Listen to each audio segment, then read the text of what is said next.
Muito boa noite, minha gente. Estamos começando mais um programa de Direção Espiritual. Um programa muito especial hoje, por ser quarta-feira santa.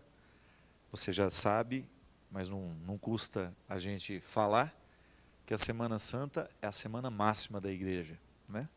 É a oportunidade que nós temos de celebrar, de particularizar dia após dia, ao longo dessa semana, todos os passos de Jesus que vão levá-lo até o grande dia que é domingo, a ressurreição. Outro dia até uma pessoa estava me perguntando: padre, o que significa comemorar a Páscoa? E aí eu sabia que ela estava se referindo ao domingo de Páscoa. E eu disse para ela que o domingo de Páscoa é, na verdade, um momento onde nós fazemos memória ao grande acontecimento que mudou a nossa vida e que colocou a igreja dentro deste movimento de salvação que o ressuscitado realiza. Mas, na verdade, o domingo de Páscoa é um dia como todos os outros domingos, não é verdade? Porque todos os dias nós fazemos memória à ressurreição de Jesus. Então, na verdade, a Semana Santa, liturgicamente, é para criar dentro do nosso coração, cada vez mais, a consciência do acontecimento. Mas a vida cristã, ela é o tempo todo movida pela mística da Páscoa.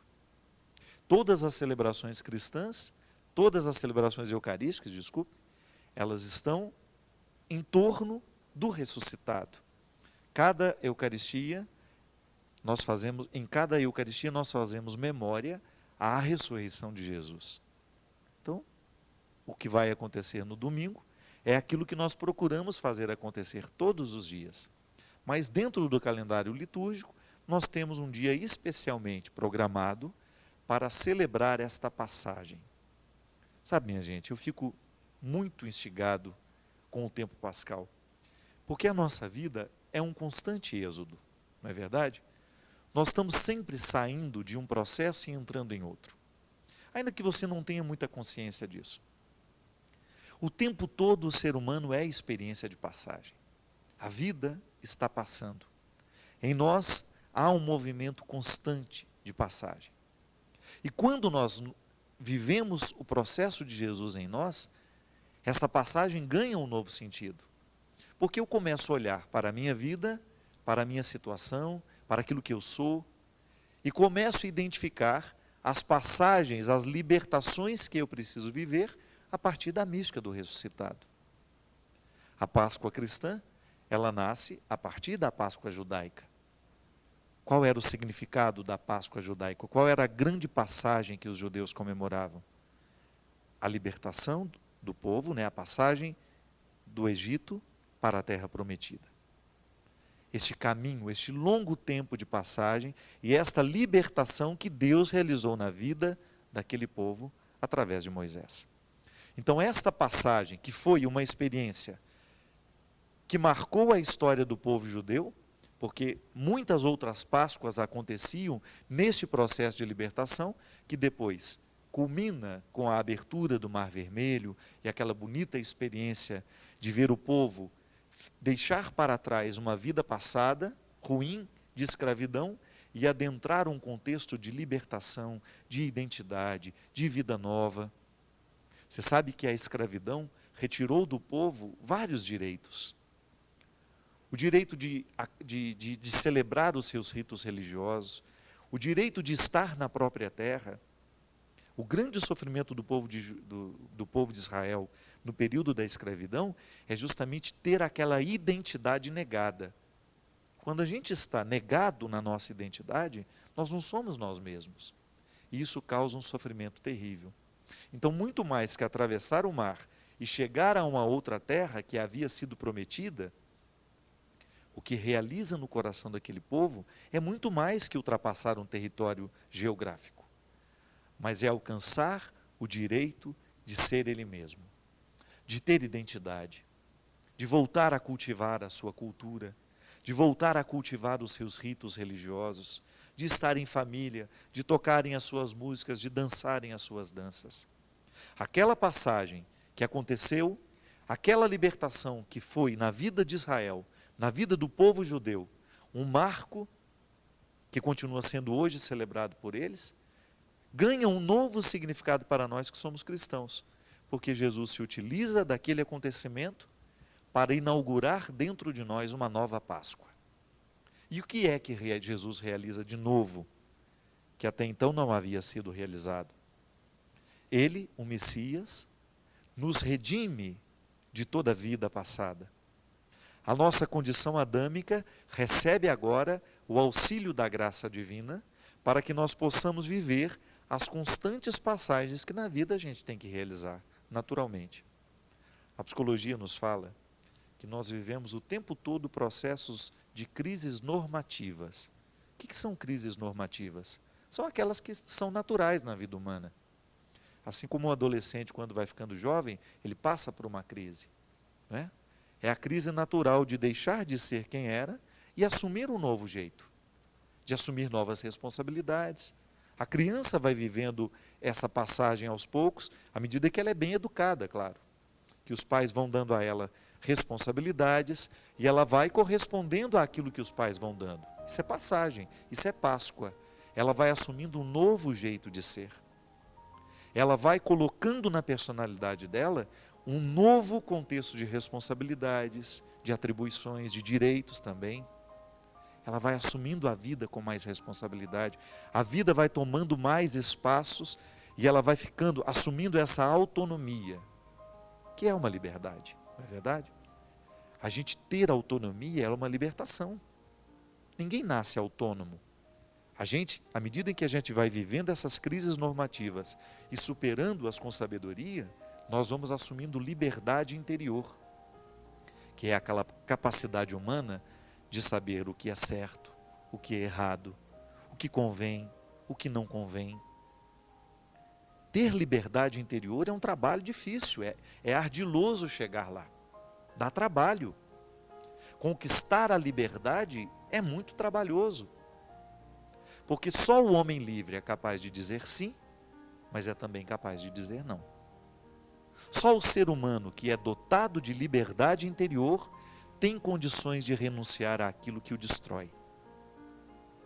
Só o ser humano que está mergulhado no mistério dessa liberdade interior que Jesus nos dá, ao nos convocar para sair do sepulcro que Adão nos colocou, que é o sepulcro da miséria, da mentira, da arrogância, de tudo aquilo que nos desumaniza, não é? Porque o pecado original significa isso na vida humana.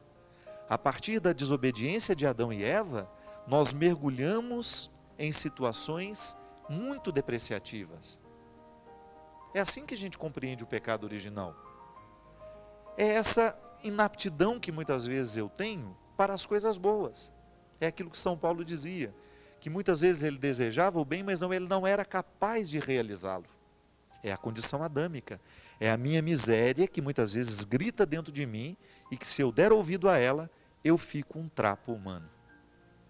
Então, quando eu olho para a vida de Jesus, quando eu olho para o seu testemunho, para o seu exemplo, eu identifico que Adão não precisa ser determinante em mim. Eu posso fazer essa passagem.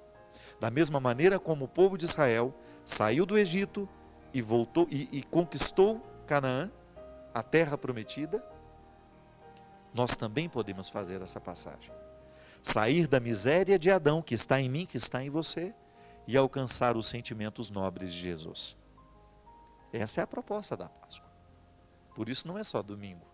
Domingo é o momento em que nós vamos ritualizar este acontecimento que se desdobra ao longo da vida inteira.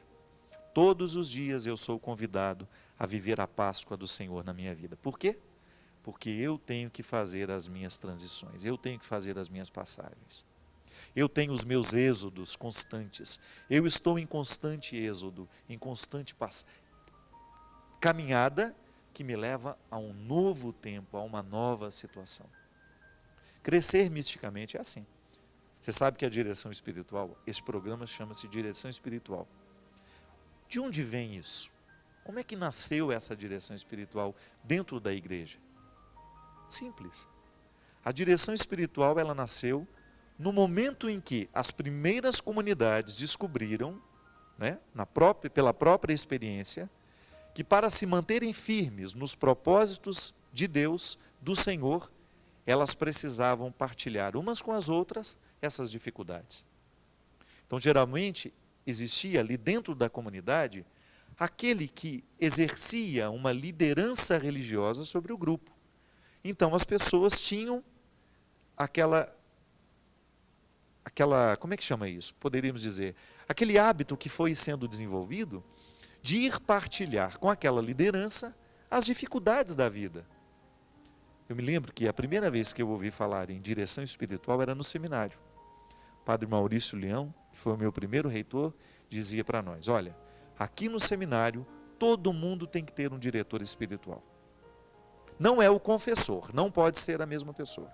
Por quê? Porque aquilo que eu falo na confissão não pode ser comentado depois. Mas a direção espiritual, sim. Eu preciso comentar, porque é a partir da direção espiritual que eu vou acompanhar o meu crescimento espiritual.